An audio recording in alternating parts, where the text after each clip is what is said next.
ചെറുമംഗലം വെടിക്കെട്ട് അപകടത്തിൽ വെടിക്കെട്ട് നടത്തിപ്പുകാരൻ കീഴേക്കാട്ട് ഈനാശുവിനെ കോടതി 14 ദിവസത്തേക്ക് റിമാൻഡ് ചെയ്തു. അപകടത്തിനിടയാക്കിയ വെടിമരുന്ന് ശാല അടച്ചുപൂട്ടാൻ കോടതി ഉത്തരവിട്ടു. തനിക്ക് ലൈസൻസ് ഇല്ല എന്ന് പറഞ്ഞിട്ടും വെടിക്കെട്ട് നടത്തുവാൻ കമ്മിറ്റി പ്രസിഡന്റ് അജയ് ചന്ദ്രൻ നായർ തന്നെ നിർബന്ധിക്കുകയായിരുന്നു എന്ന് ഈനാശു കോടതിയെ ബോധിപ്പിച്ചു. ഇതിനിടയിൽ ഉത്സവ കമ്മിറ്റി പ്രസിഡന്റ് അജയ് ചന്ദ്രൻ നായർക്കായി പോലീസ് അന്വേഷണം ഊർജിതമാക്കി. വെടിക്കെട്ട് അപകടമുണ്ടായ ദിവസം മുതൽ അജയ് ചന്ദ്രൻ നായർ അപ്രത്യക്ഷനാണ്. ഈനാശുവിന്റെ മൊഴിയുടെ അടിസ്ഥാനത്തിൽ പോലീസ് ഇയാളെ പ്രതി ചേർത്തിട്ടുണ്ട്.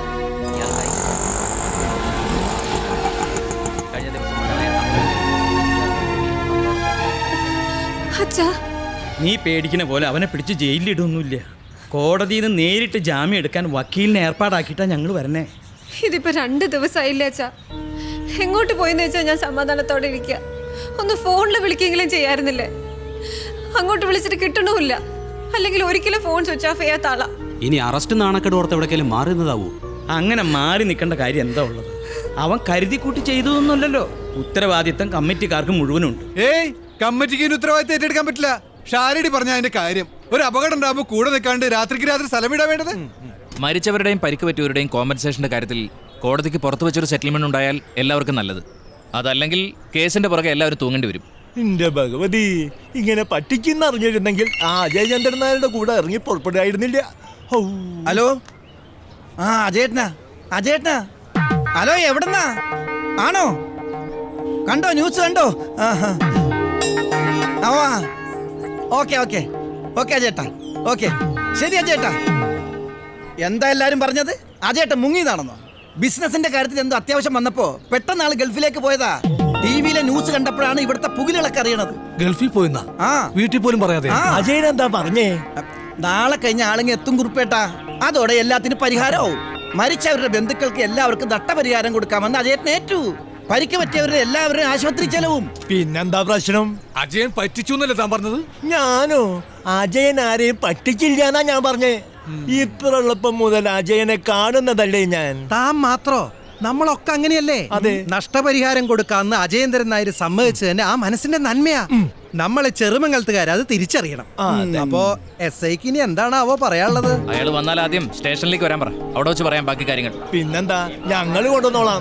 ഉത്തരവാദിത്തം മുഴുവൻ അജയേട്ടനെ ഏറ്റ സ്ഥിതിക്ക് ഇനി കമ്മിറ്റിയുടെ ആവശ്യമുണ്ടോ ഷാരടി? എന്തിന്? എന്നാ കമ്മിറ്റി അങ്ങ് പിരിച്ചുവിടാം. എന്താ സൂതേട്ടാ? ഞാൻ എപ്പോഴേ പിരിച്ചുവിട്ട്. ഞാനും മന്നി.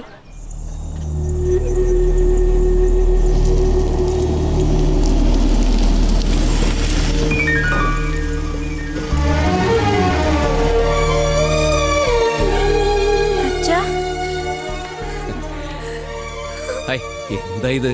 എനിക്ക് അത്യാവശ്യമായിട്ടൊന്ന് ദുബായ് വരെ പോയേണ്ടി വന്നു. പോയി. കല്യാണത്തിന് തിരക്കായതുകൊണ്ട് നിങ്ങളോടൊക്കെ പറയാനും യാത്ര ചോദിക്കാനും പറ്റിയില്ല. അത് ഇത്ര വലിയ ഇഷ്യൂ ആക്കണം? എത്ര നിസ്സാരായിട്ടാ പറയണേ. ഇവിടുന്ന് ടൗണിൽ പോയി എന്ന് പറയും പോലെ എന്നോടെങ്കിലും ഒരു വാക്ക് പറഞ്ഞിട്ട് പോവായിരുന്നില്ല. ഓ എടി, ദുബായ് എന്ന് പറയുന്നത് നീ വിചാരിക്കുന്ന പോലെ അത്ര ദൂരത്തൊന്നുമല്ല. ഒരു പ്ലെയിനെ കയറി കഴിഞ്ഞാൽ 3.5-4 മണിക്കൂർ. ഇവിടുന്ന് തിരുവനന്തപുരത്തേക്ക് പോകാൻ വേണം അതിലും കൂടുതൽ സമയം. അജയേട്ടൻ എല്ലാം തമാശയാ. അതുകൊണ്ടല്ലേ ഇപ്പൊ പോലീസും കേസുമായിട്ട് നടക്കേണ്ടി വന്നത്. എന്ത് കേസ്? ഞങ്ങൾ ഇപ്പൊ തന്നെ കോടതി പോയി ജാമ്യം എടുത്തിട്ടല്ലേ വരുന്നത്. ഇനി ആവശ്യമില്ലാത്ത കാര്യങ്ങളൊന്നും വേണ്ട. അമ്പലവും വെടിക്കെട്ടും ഒന്നും. ഏതായാലും നഷ്ടപരിഹാരം കൊടുക്കുമ്പോൾ കുറച്ച് രൂപ ആ പോലീസുകാർക്കും കൊടുത്തേക്ക്. FIR അത്ര സ്ട്രോങ് ആയി എഴുതാഞ്ഞത് അജയൻ സാറ് ശരിക്കും കാണുമെന്ന് അറിയാവുന്നതുകൊണ്ടാണെന്ന് ആ പോലീസുകാരൻ പറഞ്ഞത്. പോലീസുകാരനെ മാത്രമല്ല, SI തൊട്ട് മുകളിലുള്ള സകലരെയും ശരിക്കും കാണേണ്ടി വരും. എന്നാ പിന്നെ രമേശൻ ചെല്ല്. അല്ല, ഏറ്റുമാനൂരുകാര് പലതവണയായി വിളിക്കണത്. എന്താ വേണ്ടേ? വന്ന് കയറിയല്ലേ ഉള്ളൂ, തീരുമാനിക്കാം. എന്താ പറഞ്ഞെന്ന്? പോവാ. എൻ്റെ ഗുരുവായൂരപ്പാ, താൻ എന്താ അജയ ചോദിക്കണേ? ഇനിയും ലോൺ എൻഹാൻസ് ചെയ്ത് തരാനോ? പലപ്പോഴായിട്ട് കൂട്ടി തന്നിട്ട് ഇപ്പൊ അത് 75 lakhs അടുത്ത് എത്തിയിട്ടുണ്ട്. അറിയോ? അറിയാം. പക്ഷെ സാർ എന്നെ ഒന്നുകൂടി ഹെൽപ്പ് ചെയ്യണം. എൻ്റെ തിരുപ്പതി ഭഗവാനാണേ നടക്കാത്ത കാര്യം താനീ പറയണേ. ഇപ്പോഴുള്ള ലോൺ തന്നെ ഒരൊറ്റ തവണ പോലും താൻ തിരിച്ചടച്ചിട്ടില്ല. 40 ലക്ഷം രൂപ താനിവിടെ FD ഇട്ട ബലത്തിലാ ഞാനിതൊക്കെ അനുവദിച്ചു തന്നത്. ഇപ്പൊ അതുകൂടി പിൻവലിച്ച സ്ഥിതിക്ക് എൻ്റെ വൈക്കത്തപ്പനാണേ ഒരു രക്ഷയില്ല. ഏത് കണ്ണുപൊട്ടം കണ്ടാലും മിനിമം ഒരു 10-70 ലക്ഷം രൂപ വില മതിക്കുന്ന എൻ്റെ വീടും പറമ്പ് ഞാനോട് ഈട് തന്നിട്ടില്ലേ? അതൊക്കെ ജപ്തി ചെയ്തിട്ട് ബാധ്യത വസൂലാക്കാച്ച അത്ര എളുപ്പമുള്ള കാര്യമാണോ അജയ? ഞാൻ പറഞ്ഞല്ലോ സാറേ, ഗൾഫിലൊരു ബിസിനസ് ആവശ്യവുമായിട്ട് ബന്ധപ്പെട്ട് പെട്ടെന്ന് കുറച്ച് പണം അറേഞ്ച് ചെയ്യേണ്ടി വന്നു. അതുകൊണ്ടാണ് ഞാൻ FD പിൻവലിച്ചത്. അല്ല, പോരാത്ത കാശ് സാർ ആ ലോണിലൊന്ന് ആഡ് ചെയ്ത 6 മാസത്തിനുള്ളിൽ ഞാൻ തിരിച്ചടച്ചേക്കാം. എൻ്റെ ശ്രീപത്മനാഭ, അപ്പൊ ഗൾഫിലെ തന്റെ ബിസിനസ് ഒന്നും റൺ ആയിട്ടില്ല എന്നർത്ഥം. ഒരു ചെറിയ ലൈസൻസിന്റെ പ്രശ്നം അത് ഉടനെ ശരിയാവില്ലേ? എന്നെ പോലുള്ള മാനേജർമാര് നിങ്ങളെപ്പോലെ ചില ബിസിനസ്സുകാരെ അങ്ങോട്ട് വിശ്വസിക്കും. കൊടുത്ത പണത്തിന്റെ പലിശ പോലും തിരിച്ചടയ്ക്കാൻ പോണില്ല എന്ന് അറിയുമ്പോഴാ ചതി പറ്റിയെന്ന് മനസ്സിലാവും.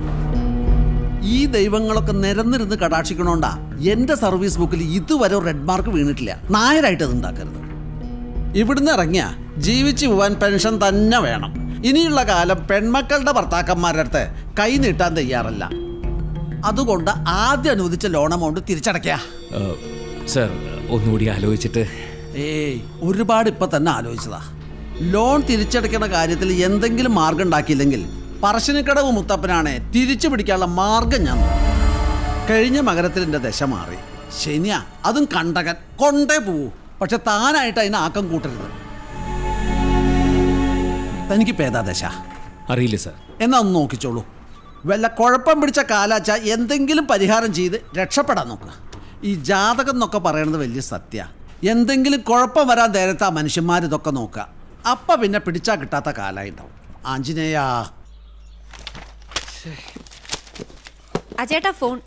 കാര്യം എന്താണെന്ന് ചോദിക്ക്. ഞാനിത് തിരക്കില്ലെന്ന് പറ. ആ കമ്മ്യൂണിറ്റി ഹാള് പുതുക്കി പണിയാൻ അജേട്ടൻ കൊടുത്ത ചെക്ക് മടങ്ങിയെന്ന്.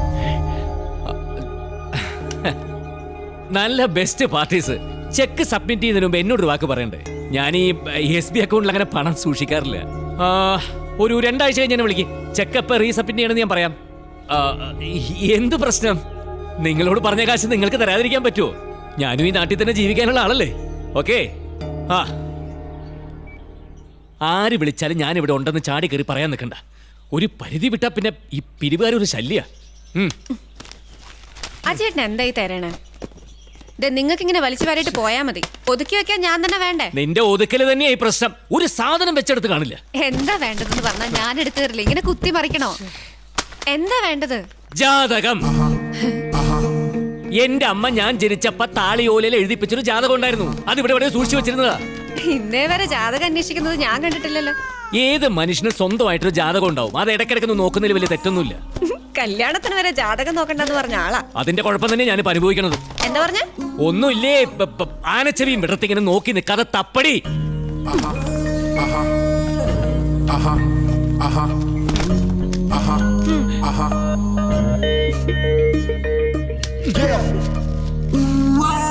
ഇതിപ്പോ ഏത് പണിക്കരെ കൊണ്ടാണോ വായിപ്പിക്കാൻ പോണത്? എന്താ നിന്റെ സ്വരത്തിലൊരു പൂജ്ഞം?